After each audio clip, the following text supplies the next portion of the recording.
Today's news, 8 things we learned about BTS in Burn the Stage episode 3. Woo! It is Euphoria! Well, this is a Euphoria painting based off of the Euphoria music video and this very popular reoccurring scene in the BTS music videos of somebody jumping off the bridge. Is it Taehyung? It's V or it's Jin, we're not exactly sure because now they're being ambiguous. But I painted this live on stream last week and, or the other day actually, and it's very beautiful. What? Are you okay?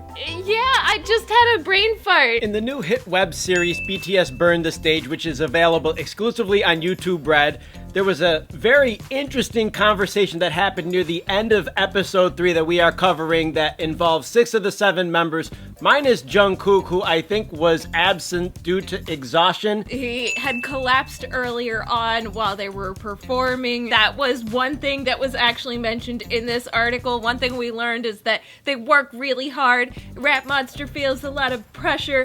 And then the conversation that you're talking about, they were explaining and discussing what it was like when they were getting ready to debut. I have it here verbatim.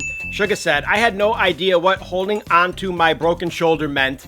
Jimin then said to J-Hope, "You and I were on the verge of getting fired." J-Hope commented, "I had already left. I remember how Jungkook cried when I decided to leave." Suga said, "You wouldn't have made it if you left." A Rap Monster followed, "I can say this now, but I talked to the guys. I told them, we need Jung Hoseok. I tried really hard to convince them for him not to leave." So let's backtrack to the beginning of this. Suga broke his shoulder in a bike accident, I believe, in 2014. Is that right? He was a delivery rider. He was delivering stuff to help pay for his college because his parents couldn't afford to pay for it.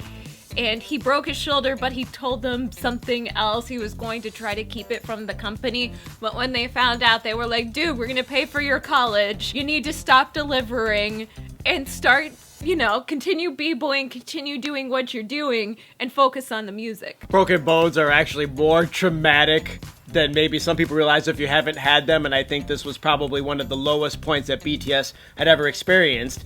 And if this was 2014, and I'm not sure exactly about the date, I looked extensively to try to find exactly when Suga said that he broke his shoulder, and you can't find the actual date, so it might have been pre-debut or it might have been right after they debuted. I think Big Hit and BTS were struggling at this moment, which is why J-Hope was thinking about leaving. Whatever was going on, it wasn't good. I believe it was before the date that you're mentioning because they also, in this midst of this conversation, showed, or shortly afterwards, showed flashbacks of them talking back in, I think, 2012 or 2013 in the studio.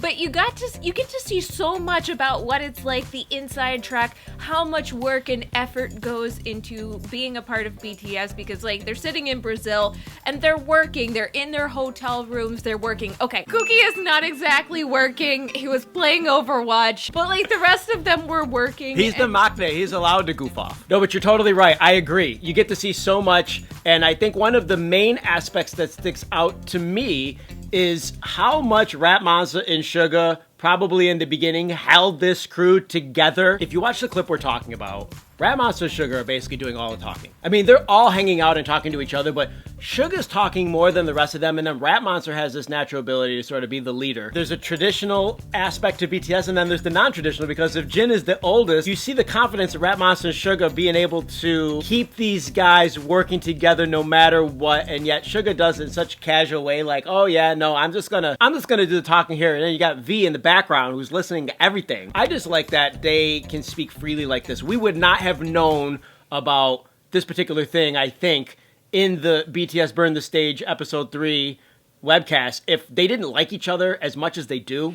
Well, they do, and that takes a lot to be able to work together and to create such good music, and you know that this is part of the reason why they are so successful, because they do have this bond, this relationship. You can see it the whole way from the beginning, even in episode 2 when Rap Monster loses his passport in the airplane. There's so much camaraderie between them. I can understand why they have such support, and I really think it's cool that they are doing this, they are putting this, because while reality shows and documentaries of K-pop groups are nothing new. We do have them. We've had them for years. To have it on such a major platform that's so mainstream and not necessarily just a Korean television station, I think is really giving an insight into K-pop that we've never had before.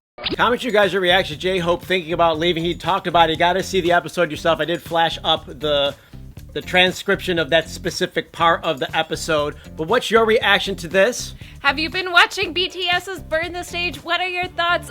If you haven't seen it, I do recommend it. It's quite fantastical.